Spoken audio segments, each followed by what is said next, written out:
Welcome to the second to last chapter of Hyper-Borea. A quick note before we begin, I am recording in a garage with some baby chicks, so you may hear them in the background. That's not sound effects that I've added. I just have to find a place away from our newborn baby because otherwise you would hear baby crying in the background. So hopefully it's not too much of a disruption. And thanks for listening, everybody. Please leave a like on the video and please leave a comment with your predictions for how this is all going to end. This is the second to last chapter. Next chapter is the last one. Look forward to reading your comments, and I appreciate you guys. Thank you. Enjoy.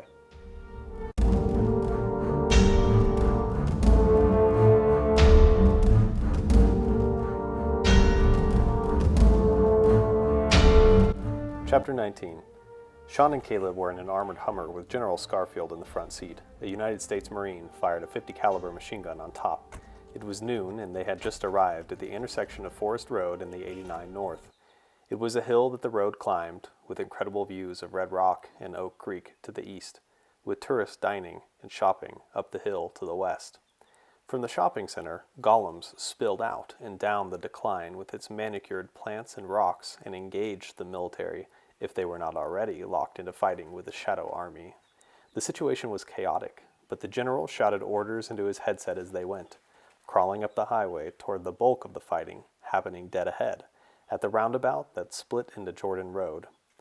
A few hundred yards from their position, a dome of purple translucent light covered the intersection and surrounding buildings in a square-mile radius, like a city in a snow globe. "I know there are shields! Keep hammering them!" Scarfield yelled. The Abrams tanks to their front, two of them firing their cannons as drones and F-16 fighter jets dropped missiles on the purple light that encapsulated the most dense fighting between the Voidmen and the Golems. The explosions rocked the ground their Hummer sat on, the pressure causing their bodies to tense. Zombies, Golems, Voidmen, bats, and disfigured coyotes were either consumed by the fireballs impacting the dome or were thrown this way and that by the concussive forces. Whether or not those inside the shield were protected was unseen as smoke and dust obscured everyone's vision of the contents. "This is crazy!" Sean yelled to Caleb. "We don't belong here!" Adrenaline was coursing through his veins. Caleb shrugged his friend off and peered out the window of the Humvee to try to get a better look. The F-16 fighter jets flew in a pair, coming around for another pass. As they drew nearer, Caleb braced for the blast. "All forces, you are clear for another salvo. Hammer that shield," Scarfield ordered. Before the jets drew close enough, a black lightning bolt closed the gap first, exiting the magical shield and penetrating one of the F-16s. The jet exploded, destroying its partner with it. "Was that the witch?" Scarfield turned back and questioned Sean, who babbled in response. The general's neck strained to look at Caleb next. The senior officer was in his 60s, but robust, his jawline chiseled, and uniform immaculate amongst the battlefield disorder. Caleb shrugged. He could not see anything from his position in the back seat. Could Gil Ruel shoot black lightning? Maybe. What did he know? "Back this thing up," the general ordered the Marine in the driver's seat. "All forces, peel back from Forest Road to the 179, he yelled into the headset. "I repeat, we are blowing this section of the city with heavy ordnance. All forces, back up to 179. A stone golem broke from the fighting and charged their Humvee, the turret gunner swiveling to fire upon him, but too late. Two great gravel and rock fists smashed the driver's side door and ripped it off the hinges. The driver screamed and General Scarfield drew a handgun. The golem ripped the driver from his seat and cast him backward. The man at the turret unlatched himself and jumped upon the stone man's back, arms around his neck. Caleb unbuckled and climbed over the back seat and up and out of the turret hole. He felt the hilt of his sword in his pocket, removed it, and shook until the blade was extended. Leaping off the armored vehicle, he did as he had seen the Shadowmen do many times already, and sliced the stone man in half at his pivot point, the gravel between his torso and legs. The Marine fell with the golem, standing quickly and going to help the driver. Sean banged on the glass window of the Hummer and called out to Caleb, but the sounds of the battle raging were too great. Caleb turned and saw his friend, however. Sean was pointing at something behind Caleb. Caleb turned, the hill up to the shopping plaza spilling forth golems of all kinds into the street. What had been an elemental here and there was now waves upon waves. The tanks turned to fire upon the incoming combatants, but were too late. The stone men formed lines around one of the heavy armored vehicles and began squatting, mustering their strength. They lifted the tank in teams of 10 at first, then 20 or more, as they placed hands where they could and pushed. They rolled an Abrams tank on its back. Others joined hands to bend the barrel of the second tank's main gun. From atop the tank that still rested on its tracks, the machine gunner cut down the tree golems under torrents of bullets. He chipped away more slowly at the sturdier stone golems before he was ripped from his place and thrown off the road and toward the oak creek far below. General Scarfield unharnessed and climbed into the driver's seat of their Humvee. "What are you doing?" Sean asked. "Surviving," he responded, shifting the Hummer in reverse. But they were surrounded now, and as he slammed his foot down on the accelerator to go back the way they had come, he rammed into a column of stone that shoved them off, then came around to the open door. The general, then Sean, were violently extracted from the Hummer. Caleb was grabbed from behind, his sword pinning to his chest as they were overwhelmed. He reared his head as far back as he could while in the grip of the animated tree that had taken him, his sword's edge coming close to cutting into his neck. As it moved toward the magical dome, he used all of his strength to keep the blade from slicing into him. "Caleb!" Sean called out as he was being dragged by his leg a few yards behind the tree that held his friend. His right calf was firmly in the grasp of a stone man, his head lifted so as not to be scraped against the asphalt, his shoulders hurting badly as they were raked over the debris of battle. Sean removed the sword hilt from his pocket, shaking out the blade until it was fully extended. He looked up at his captor, who seemed to not be paying Sean any mind. The stone man was walking purposely up toward the dome of purple light. "Caleb!" Sean yelled again, but could not hear anything over the gunfire and chaos of the battle. He saw the wrist and elbow of his rocky captor, recognizing those joints to be gravel instead of fixed stone. He considered hacking with his sword until the limb fell apart and he was freed. Then he could go and try and free Caleb. But rearing his neck back to the south to see the military's line proved to him that escape would be impossible, at least in that direction. Golems were pressing south, perceiving the forces of the army and marines to be weak against them. What had Mendoza said? Rock, paper, scissors? Sean worked his shoulders and neck now in the other direction, his abs burning as he executed this crunch to do some scouting from his position so low to the ground. They were closer to the dome now. Sean realized he and Caleb's best bet of surviving any more bombs was to be inside that shield. With a mighty tensing of the abdominal muscles, Sean grabbed his sword with 2 hands and brought it down with as much force as he could muster. He repeatedly chopped the moving arm holding him until it fell apart at the elbow. The stone golem was forced to drop him, Sean quickly rising to his feet and yelling. He dodged a fist and sliced his enemy at the waist, his blade scattering the gravel and the golem falling to the earth in pieces. Not wasting a second by looking around, Sean ran to the tree that gripped Caleb. It wasn't too big, only about 10 feet tall while standing on its roots. Sean had to sprint, though, to catch up to its long gate. "Sean?" Caleb saw his friend, and he was surprised. The tree arched an empty eye socket at its captive, then turned and noticed the rescuer. Sean swung the enchanted blade mightily, cutting easily through the wooden arm and freeing Caleb. Now on the ground, Caleb gasped for air as he stood, not letting the opportunity go to waste. The tree used its remaining arm to reach for Sean, Caleb driving forward and delimbing that one too. "It can't grab us! Run!" he yelled, and Sean followed behind. Caleb made a dash for the military line at the 179, but Sean grabbed his shoulder. "No, we can't fight through all that." He referred to the ever-increasing number of golems attempting to break through the valiant defenders of the U.S. Army and Marines. The general called in an airstrike.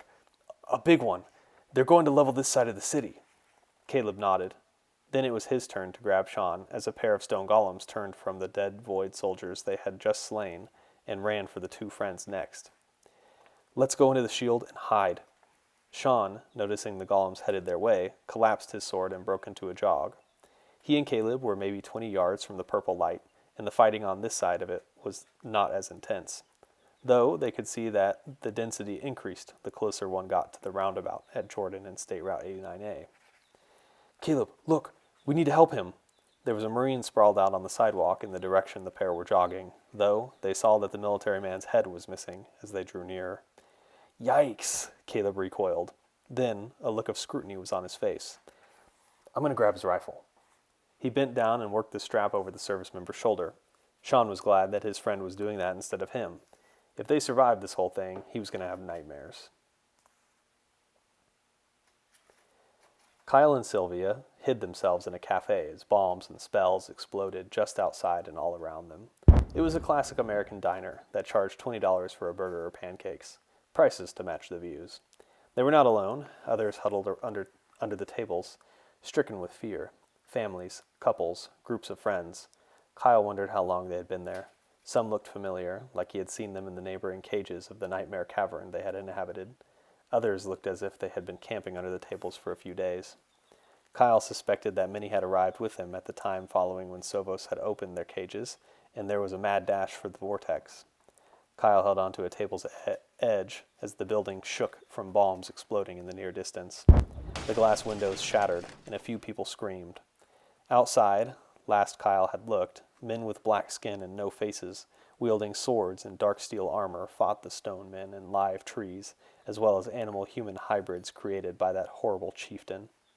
Kyle, holding Sylvia's hand, walked her back from the dining room and into the kitchen. More people were there than under the tables in the room they had just come from. Kyle grabbed some pancakes off of the counter that looked as if they had been freshly made, then left in a hurry as society broke down. He handed Sylvia 2 and scarfed down 2 for himself.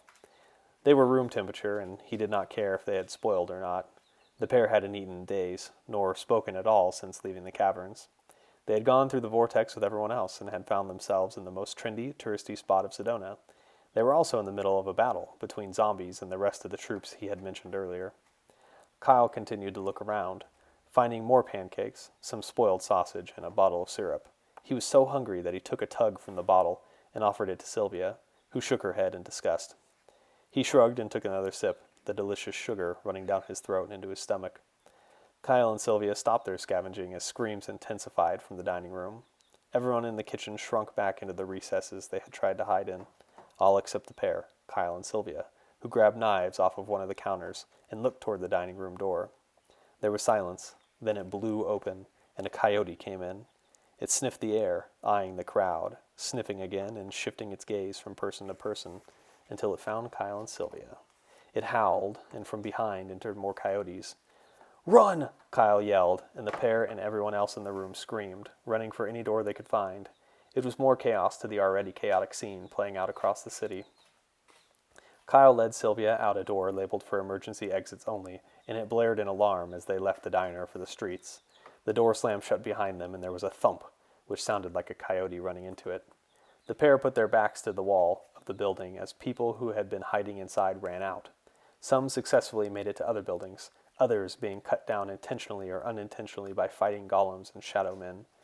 The ground was littered with corpses of both the gray-armored soldiers and the foul beasts and golems. A dust hung in the air, and there was a stench of something caustic. "There," Sylvia pointed. 2 swords had fallen by the wayside of some slain knights. Kyle picked them up, passing the other to Sylvia. "Well, well, well." The teenager, with the coyote pelt around his waist, came around the cafe with his beasts. "You 2 ran off. That can't be." His brother, the man with the wolf eyes, rounded the other corner, speaking. "We've captured your friend, the medicine man. We no longer have a use for you 2, it seems." He smiled, baring his fangs. Kyle and Sylvia held their swords up, ready to fight. Coyote laughed.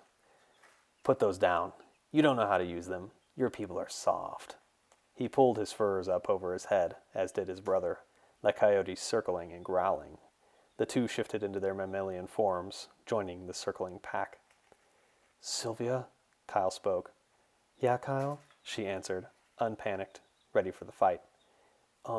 If we live, will you go out with me?" he said. "Yes," she replied. "That would be nice."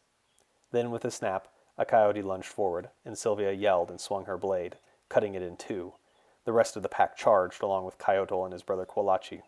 Swing after swing, the coyotes fell dead, but Kyle was knocked from behind and thrown, the last surviving coyote crashing into his back. The beast was on him then, baring its fangs and snapping its jaws at his throat. Kyle held it by the neck with one arm and felt the ground frantically, searching for a weapon, for anything. He recovered a rock with his free hand, and he smashed the coyote in the head repeatedly until it was dead. But as he cast that one off, Coyote himself jumped on him. Kyle's rock hand was pinned, and his other found the throat of Coyote, who similarly snapped his jaws at Kyle's face. It was a wrestling match then, the teenage skinwalker in coyote form biting, snapping wet jaws with spittle flying into Kyle's face as he squeezed the coyote man's throat and fought to free his hand holding a bloody rock. Sylvia, noting Kyle's distress, was unable to help. She kept Kolachi at bay with her sword, but was unaware how long she could, while he circled her and she circled him. He was a large wolf, and she was weak, frail from hunger, though healed and much stronger than before, but not in fighting condition. "I'm going to kill you, then I'm going to take her as my little princess," Coyote spoke in a human voice through the mouth of his animal form. It disgusted Kyle. He yelled, calling upon God in his mind to grant him strength. His arm slipped in a pool of blood as he was laying in from the dead coyote beside him, the lubricating liquid giving him enough range of motion to finagle his arm free. He beat Coyote's head, just as he had done the coyote. He screamed all the while. "No!" Coyote screamed. "Yes!" Kyle screamed back. He hammered the teenager, disfigured into a beast's head, until his foe's strength slackened, then was able to be shoved off. "Brother!" Kolachi snarled at Sylvia, turned into a human, and looked the pair over. "I will kill you both." His hands began to move, the motions of casting a spell. The concrete ground they had been standing and fighting on cracked, and vines began climbing out, wrapping their fingers around the feet of Sylvia and Kyle. The pair slashed at them, but as quickly as they could cut with their swords, the vines rose, wrapping them up. "You were supposed to cower in fear," Kolachi cried. "Supposed to fall under our jaws easily. You didn't have any fight left. How could you kill my brother?" Kyle recognized that in the two skinwalkers' arrogance, they had underestimated them. But Kolachi wasn't doing that now. He was going to slit their throats as they stood, trapped. The wolfman drew a blade from under his furs. "I'll start with her so that you know the pain that I feel." Kolachi approached Sylvia, but stopped dead, as two holes appeared in his chest, a rifle firing twice from behind Kyle and Sylvia. "No!" Kolachi stumbled backward, mumbling the same word as his dead brother. Then there were two more, then 4 more shots. He gagged blood and tumbled to the ground. Caleb, coming into their view, firing another couple of rounds into Kolachi's head. "Who's that?" he asked, rifle at the ready.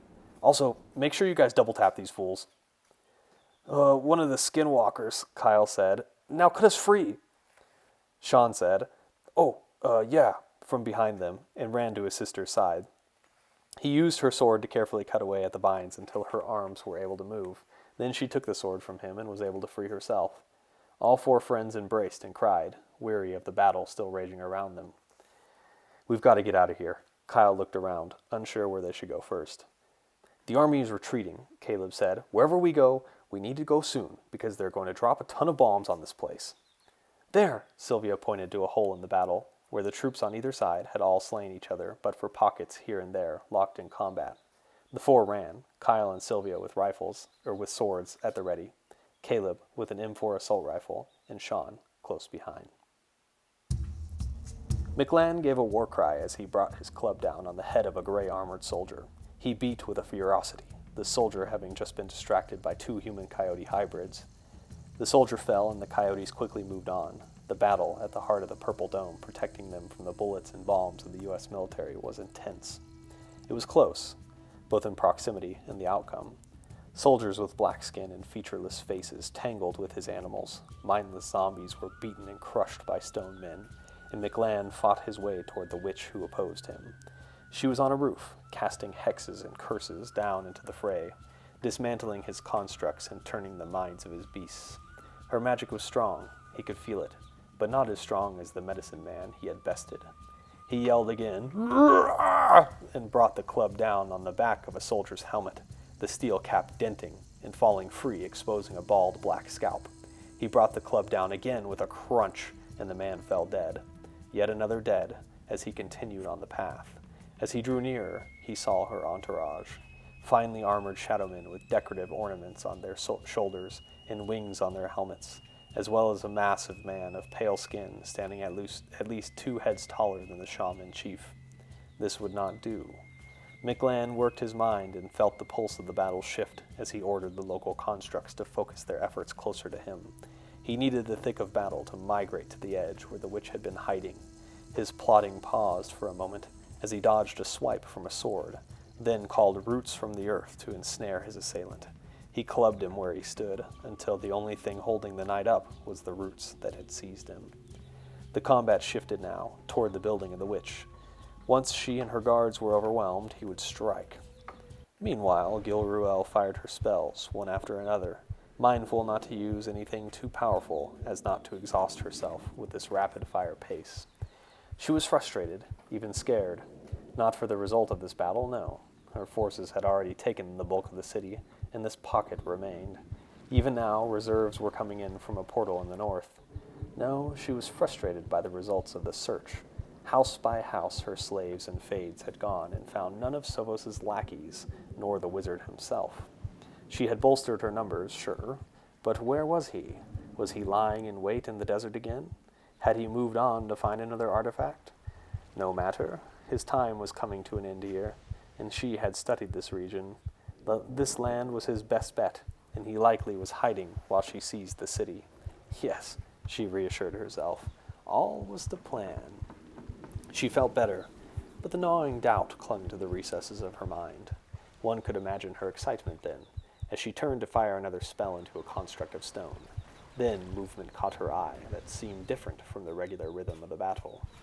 Pausing her efforts for a moment, she turned and saw what she never expected, but was nonetheless delighted of. 4 individuals were sprinting between buildings, attempting to stay at the edge of the fighting and not engaging any of the combatants. It was them. It was Sovos' minions. But where was the Grand Master? Would he enter the fray? Was this a distraction? No, it couldn't be. Even from this distance, she could see the fear and confusion on their faces.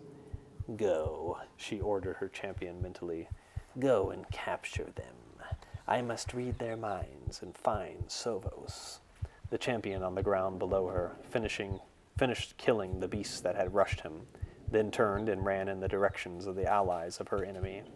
Gilruel focused now back on the onslaught of her enemies.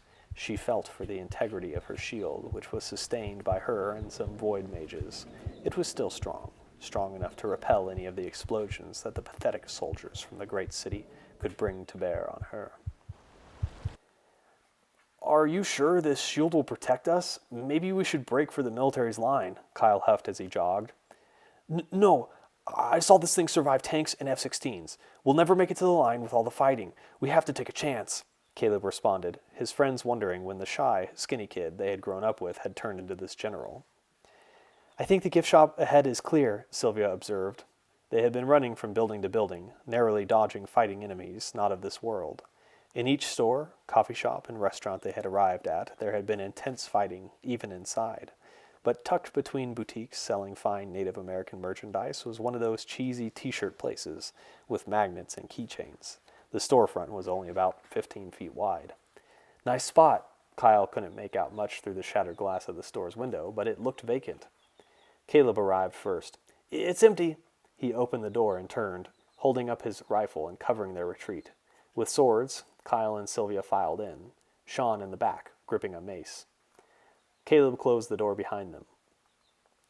I'm so glad I learned tactics from Call of Duty, he mumbled. Everyone laughed at that as they wordlessly found pieces of furniture and shelves not bolted down to barricade the door with. The 4 were cohesive, each arising to fill a need when the opportunity presented itself. They were in good spirits, too, happy to be together again. Kyle reflected on that despite their circumstances and the uncertainty of death, maybe coming in minutes, they were happy. It reminded him of a lesson his firefighter father had taught him. When the crew was alone, they fought with the sadness and trauma of their profession with humor. Oh, no, guys. Caleb had looked out the window, the massive pane of glass in pieces here and there, but held aloft by some type of plastic coating. There were holes, but most of it was no longer translucent from the damage. Caleb brought his rifle up. The champion! He fired, and the loud bang of the rifle deafened everyone in the room. Caleb shot one round after another and started to back up as he did. Everyone looked for an exit, there being a sign in the back of the shop. though the floor was a nightmare to navigate, with overturned displays and goods everywhere. As Kyle shouted, "Back here, come on!" he heard the rest of the window shatter, turning and seeing Big Ed somersault through the glass. Caleb kept firing, and Edward Green stood, 6'8" and riddled with bullet holes. He roared and lunged for Caleb, who swung his empty rifle in response. Big Ed settled for the weapon, seizing it with both hands and crushing it. He was oversized, a bull entering their china shop. Caleb ran away, and Sylvia charged, screaming and swinging her sword. Big Ed backed up, Kyle running to join her. Was she suicidal? He thought to himself as he ran. Am I? He thought next. Ed grabbed a t-shirt rack and deflected her blows. Kyle slashed Ed's left arm, and the Titan roared, throwing the rack at Kyle, who was hit full force and thrown back. Ed grabbed another rack and swung it at Sylvia, who dodged, then dodged again after another swing. Sean and Caleb charged too. Sean swung his mace wildly as he drew near. Big Ed's clothing rack glanced off of Sean's shoulder, sending him reeling as Sylvia slowly retreated closer and closer to having her back against a wall. Caleb picked up Kyle's sword as Kyle fought to regain his breath and pushed the rack off of himself. Caleb slashed and cut Ed's arm to the bone as he tried to swing the rack to defend himself. "We can kill him," Caleb jeered. "How? Sovos said his skin is tougher than steel," Sean cried. "The blades, I think they're poisoned or something." Indeed, Ed backed up a moment, as if realizing his mortality for himself, his arm sluggish where the poisoned blade had cut into him. But his retreat was only for a moment. He roared and pressed forward, a rack of clothes in each hand, and swinging towards Sylvia. The group came at him from different angles, one person at each flank, someone in the rear. Kyle picked up a long piece of 2x4 from the debris-littered ground and shoved it in Ed's face at any chance he got. Ed let out an animalistic cry, himself now backed into a corner. "Kill him!" Sylvia yelled wildly. "Yes, kill him!" her brother responded. Caleb himself let out the howl of a beast. "Ah!" and brought his sword down into Ed's thigh as the champion deflected a blow from Sylvia and swatted the mace of Sean away from his other clothing rack. Ed's leg buckled, and he dropped one of his weapons in order not to fall to the ground. But it was useless. He was finished. As soon as his guard dropped, another sword found his shoulder, the mace crushing the bones in his arm, the other clothing rack falling, and the four friends hacking and beating the champion into the ground. He gurgled and vomited blood as they hammered away, black, goop-like blood. "No!" They weren't sure if he had said the word or grunted something like it as Sean's mace found Ed's head, crushing it more and more with each blow. Before them lay a pile of pulp and bones, Kyle being the first to drop his weapon and stagger back, recovering from the adrenaline and covered in wet, black bile. Sylvia was next, then Caleb, and finally Sean. Each was huffing, gasping for air from the effort as their excitement died down. "Good job, guys. Sovos would be proud." Sean smiled, a tear streaking down his face. "Are you crying, bro?" Caleb asked. Sean began weeping now, and through snot he said, "I don't want to die, guys." Covered in blood and guts, the group embraced. "Sovos will save us," Kyle assured. "He saved Sylv and me from the skinwalkers' cages. He'll save us too. This isn't how the movie ends." They laughed at that, and then all squeezed a little tighter. McLan was nearly to the building of the witch. He smiled as he battered another knight into the ground. "Witch!" he called. "This battle is mine!" Gilrel looked at him with a snarl, a frown, and kept casting spells, though she sent a curse in his direction. The chief of the skinwalkers deflected it with a hand wave and stomped his foot. All the soldiers in a 5-foot proximity to himself were rooted by vines from the earth then. He smiled his wicked smile and felt his laughter welling in his stomach. Then it was gone. Not his laughter, no, but that began to fade as well. What was gone was a piece of him, a companion keeping him aloft for over a millennia now. He staggered, clutching his chest and dropping his club. It couldn't be. Potent key. The staff. "No!" he yelled. The seeress from her perch kept an eye on the shaman during the fighting. She knew he was drawing nearer with the intent to be her demise. She was confident he could not break her personal shield. She focused more on his army, her tactic to destroy enough of his constructs that he was overwhelmed by her soldiers and slaves. While distracted, then she would hammer him with her battle casting. But something had changed about him in that moment, and he knew it too. He had dropped his club and was backpedaling. This was the only change in the battle she could detect. She seized the moment, lobbing hot acid from her rooftop and watching it hurtle toward the repugnant shaman. McLan felt a hot, searing pain against his shoulder.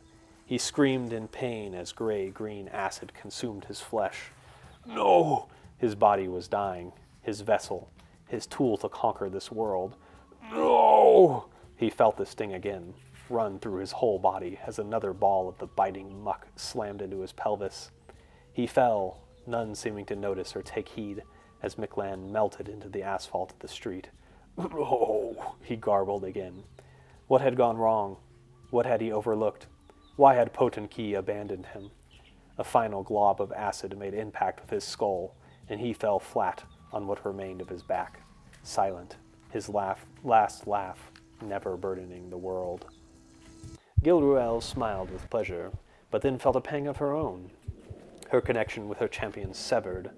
She knew that with the master of the construct army dead, control of the elementals would pass to his underlings.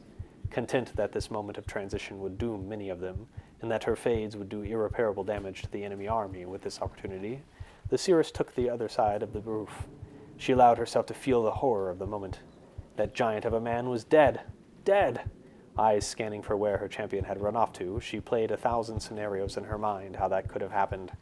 She hadn't sensed any magic, hadn't felt the presence of Sovos, so how could this be? Her eyes fixed on the fighting, seeking the natural lulls here and there where the gang of runts might have run off to. Her heart racing, her eyes narrowed and searching. Where were they? She felt for any connection she still had with her champion. There was a trail, faint, leading to a small shop. She hovered then, intent to supplicate and torture those who had destroyed her precious creation. But her intentions were cut short, her spine shivering in fear. Above and behind her there was a crack of thunder and an explosive sound. It was not like the bombs that had been levied by the flying machines. This was something else. Gilruel turned, her jaw dropping in horror, her eyes finding the figure in the sky above her dome shield. She had failed. I timed my spells to provide for the most dramatic entry I could. I stood upon one of the giant red rocks, overlooking the city of Sedona, and watching the battle below in the distance. The army of the great city of Phoenix had pulled its forces back. I could see more of their airplanes on the horizon, with a great one among them. A plane larger than the rest. This was my moment. I snapped, and it all came to be. Using Potenki, I teleported, appearing in the sky above the purple dome shield of the witch. I was some 300 feet above the battle, and as I appeared, a ball of flame erupted behind me, and a crack of thunder followed.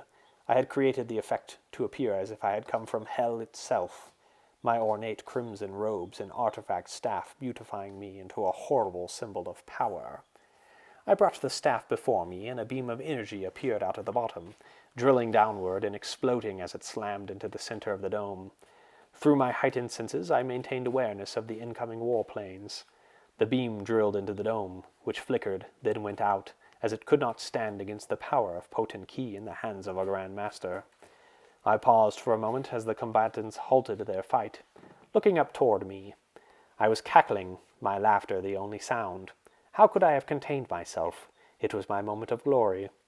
I'd stretched forth my hands to each side as if expecting their praise, but I was really preparing, my reaction speed having to be quick. I had read about what these planes meant to do when I had done my research so long ago in the bedroom of young Saman. Sure enough, the flying fortress high above me opened its hatch, and an object, a piece of ordnance as it was called, came falling down toward the city. It picked up speed, then more speed, then an artificial amount, as I pulled it in toward myself. I formed a shield around the bomb, so that when it arrived at my height it could not harm anyone. The explosion was tremendous, almost destroying my artifact-amplified ward, the flames and pressure contained. I honed the next part of the spell in my mind, then opened the shield's bottom, and the focused force of the explosive's tonnage bore down upon the two fighting armies of the witch and the shaman. The streets and buildings evaporated directly below where I had targeted the energy of the explosion. The noise and pressure wave were tremendous. I did not let them faze me as I wove the flames into a great sphere the size of a home, and wound it about the battle below. I was cackling all the while, a madman in the sky, bringing about the destruction of all those who had plagued my progress in my time spent in this desert. Golem, Void Knight, Skinwalker, and Zombie were either exploded or singed as my ball of fire canvassed where the protective dome had been, growing larger in size and velocity of wind as it raged. My many enemies fled now through the streets in all directions. I clapped my hands, and like a fruit dissected into 8 pieces, the fireball split and fell. Waves of flames scoured the section of the city I was over, consuming the routed armies. The inferno spared none, leaving ashen piles of burning corpses for the carrion. Where my foes escaped the flames, I rained lightning from the sky, bolts of electricity so powerful that those struck exploded in a bright flash. Armor, clothing, hair, bones, and organs splattering on the pavement. My cackling continued as I fired beams of energy from potent key into others yet who thought they could hide under cars or rubble. After some time like this, my laughter died down, the lightning concluding with a strike here and there, and it appeared not a soul had survived the carnage I had wrought. Descending to the ruins, I saw nothing left moving. I detected magic, my senses not finding witch nor skinwalker. Of course, I hadn't let the bomb level the city, as I believe General Scarfield had desired, so I did see a scant few soldiers of the Fades retreating a few blocks away.